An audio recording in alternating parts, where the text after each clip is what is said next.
Camera recording.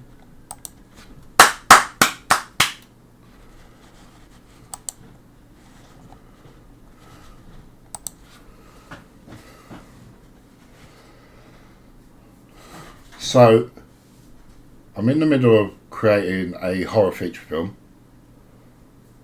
and then I decide to make a Toy Story fan film. Have I lost my mind?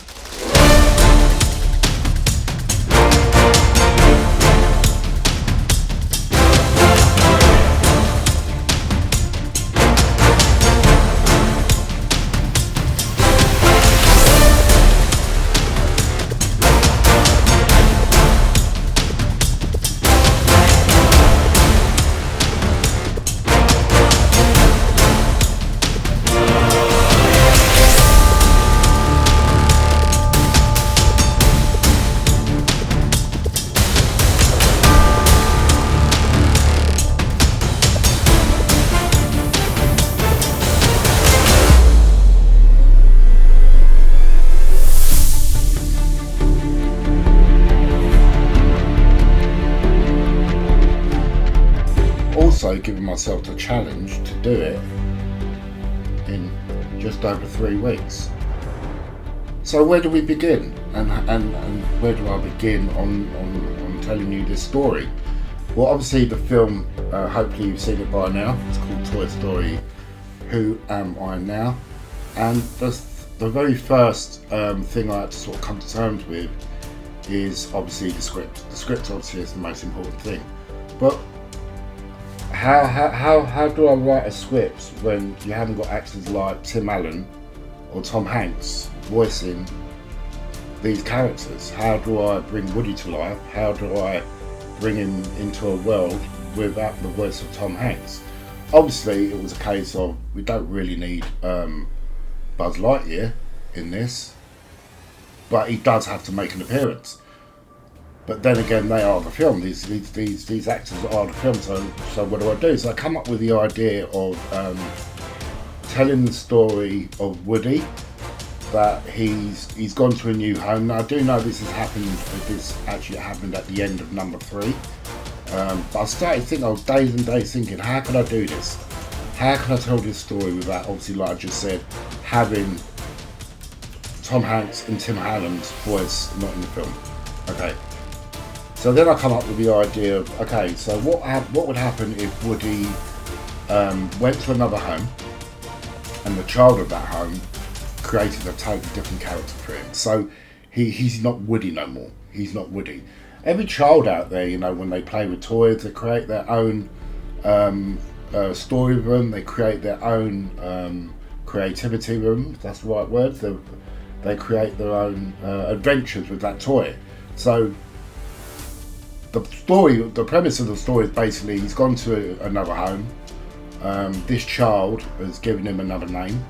He doesn't know how to cope with that because he's been called Woody all his life, and obviously he was created as Woody. So the story is basically who am I now? I wanted to bring other characters into this short film as well, that people are most familiar with.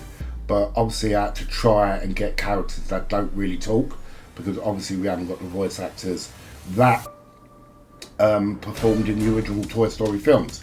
So hence why Woody does not talk in this film. If you haven't got Tom Hanks, there's no point. So I stripped the clothes off Woody. We've given him another name, even though we don't mention it in the film. And yeah, he's trying to figure out basically who he is. So we brought back a couple of characters. Obviously we've got Lenny, because Lenny doesn't talk, so he would be a very easy one to bring into the film as a character. But then obviously I wanted to sort of try and give an explanation, an important explanation to what's going on. So I decided to bring 2 of the soldiers in to explain the situation at the start of the film. So when you start it, you sort of understand exactly what's going on. Sergeant, does he have a name? He used to be called Woody. That's according to my intelligence. And that's basically the premise. So I went to the script, I started writing, And I thought to myself, right, we're writing this script, what do I do with it? And that's basically what we come up with, or what I come up with. Then it was like, is this feasible? You know, can I actually make this happen in 3 weeks? Because there's a lot of scenes in this film. Obviously, I needed to get some actors in to voice our soldiers. I needed to get an actor in to voice Little Bo Peep. Oh, Woody, my darling Woody. It doesn't matter where you are or who you're with. It's not about the name you have or the clothes you wear. It makes an appearance in this film, but you don't actually see her. She's like a premonition. She's like someone talking to Woody, and he's sort of listening, if that makes sense. He's listening to what she's saying, which is a really, really cool moment in the film, actually. And then I had to get to work in and building the characters. Obviously building the set, building Woody, building Lenny, and making sure that the renders look good, just as good as the one in the Toy Story movie. So I started off with Woody, and then I thought to myself, right, I don't really want Woody to wear the same clothes. So basically I just literally stripped him down and made him look a bit of a mess in his clothing thing. So the owners, or the child already had, the child's already been playing with a toy. He sort of gets up from the desk. He hasn't got his original cowboy outfit on. Yeah, he's got his boots, he's got his hat, but he hasn't got his sort of like his check shirt and stuff like that. Do you know what I mean? So I removed all that, and I thought to myself, what can I dress him with? And I thought to myself, no, don't put nothing on him. Just keep him plain, sort of plain, the rough looking in his clothing thing. You know, the outfit that he wears. So basically the idea is that he's woken up and then he's literally exploring around his room with the other toys looking at him, like Lenny for instance, knowing exactly what's going on because Lenny's been there himself. Even though our version of Lenny, even though he looks like Lenny, he's not named Lenny. Yeah, because obviously when these toys get manufactured, loads of kids have them. So I went into that sort of idea, sort of concept. So yeah, we wrote the script, and then it was time to sort of start designing the characters of the film, and then I needed also a soundtrack. I needed a score. I needed a song, shall I say. So the score was written and it was created by a very, very talented musician, which is in the film at the moment. It's called Who Am I Now? Which is obviously the song title of the film, or the title of the movie. And we got cracking with, or actually I say got cracking with putting the scenes together for this movie. Quite a simple sort of setup. Bedside unit, desk. I've done a lot of research online referencing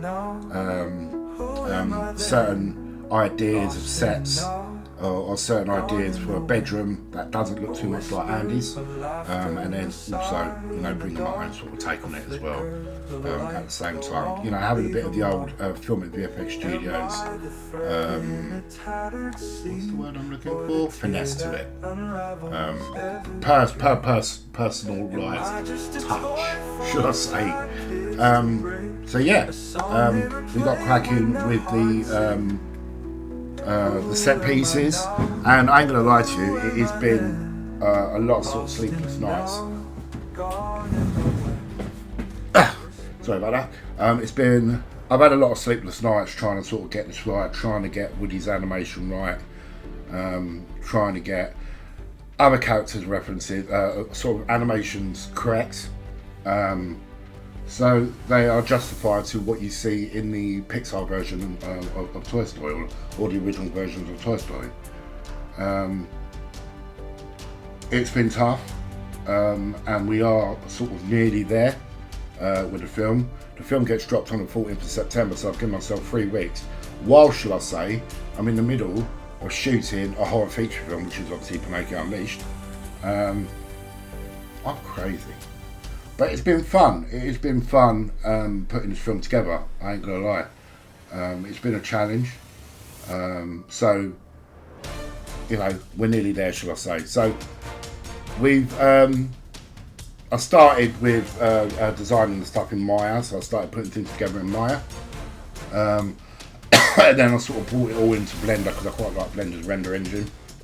So building stuff in Maya, doing the rigging of the characters, animating them in Maya, and then bringing the animated rigs from Maya into Blender as an FBX, and then placing them in the scene that I needed to be. So I did a little storyboard of basically the whole film sort of put together. I've done some walk cycles, I've done some tests. I watched a lot of references for the film, for the original films. I referenced them a lot, used a lot of stills and images of obviously Woody's motion and the way he walks and stuff like that. And then I had to try and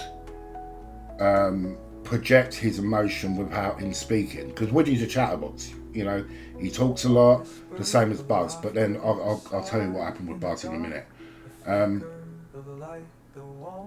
So obviously, you know, trying to tell a story through the eyes of Woody without Woody actually speaking is a tough thing to do.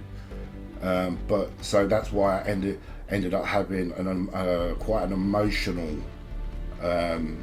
story, so adding an emotion to this that was quite sad, with a beautiful song, should I say, to top it all off. So we've done it in Maya.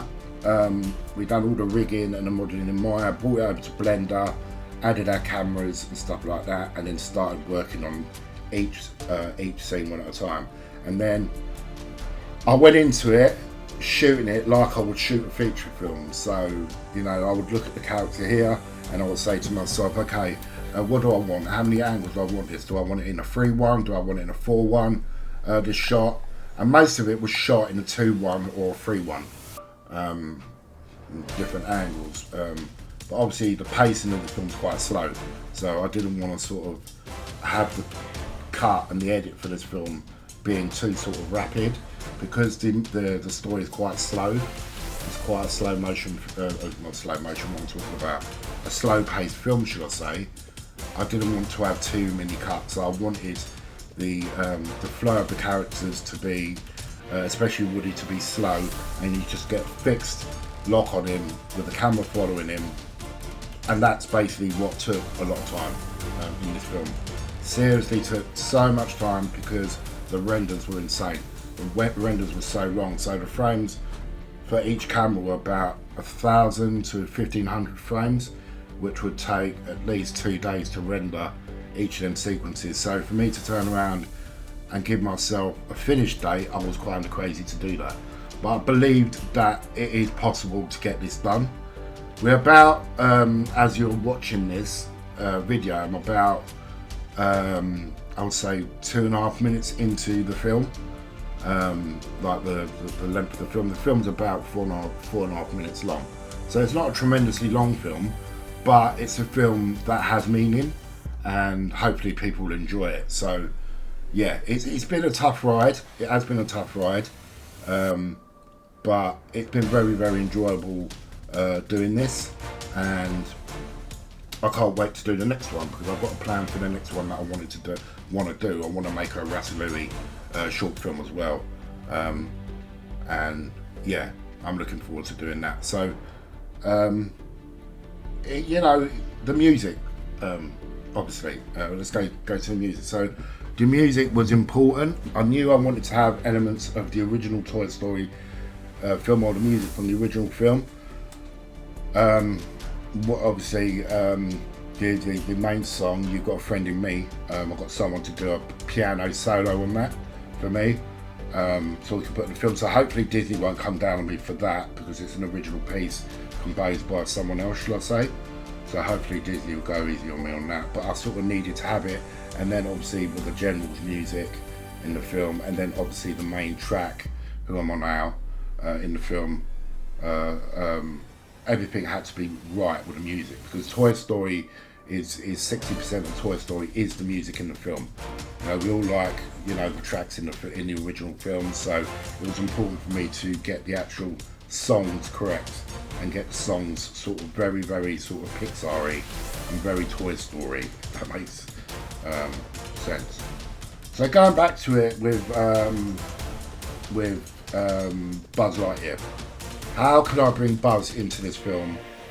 Because he's no longer with Woody no more. You know, just this Woody's no longer called Woody anymore. So we've not given him a name, and I did that purposely because I want to sort of try and leave it open to do a next stage, to do another short film based on this, to continue over. I'm not decided whether I'm going to do it yet, but if I do decide to do it, at least I've left this story open to go on to the next one, to where we bring in a new child into the film, and then we hear his name called for the first time in that. Whether it happens or not, I don't know. But Buzz was, you know, how can I bring Buzz into this? Buzz has to come to the rescue. Buzz, you know, Buzz is the hero. Buzz is the one. So we've got a very, very short piece at the end of the film. I won't tell you what happens. You'll have to watch the film to find out. Where Buzz makes an appearance, and he makes an appearance in a very, very sweet and heartfelt way. So yeah, Toy Story, Who I'm On Now, is available from the 14th of September.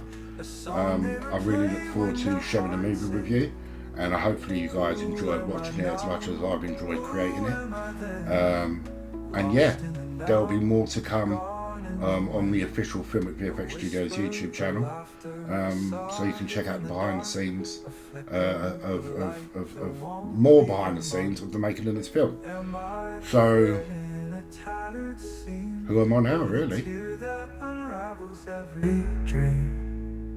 Am I just a toy for sad kids to break? A song they replay when their hearts ache? Who am I now? Who am I then? Lost in the now, gone in the when.